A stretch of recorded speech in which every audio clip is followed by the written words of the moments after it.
How China uses Mexico to avoid U.S. tariffs. Chapter 1, Evading U.S. tariffs.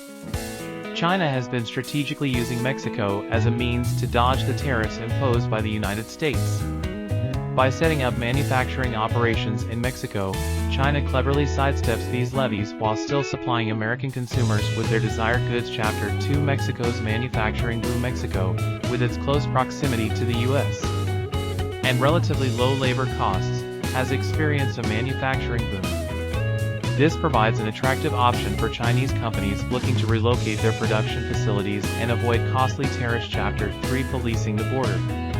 While Mexico benefits from increased investment and job opportunities, it faces the challenge of preventing smuggling of Chinese goods into the U.S.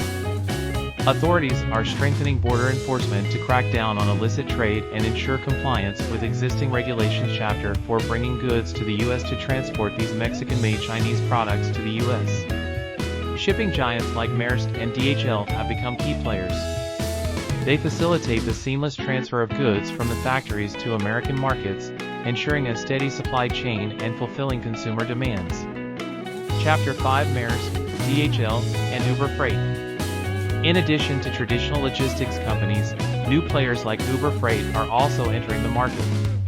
By utilizing digital platforms, they offer innovative solutions to streamline shipping operations, maximizing efficiency and reducing costs for all parties involved.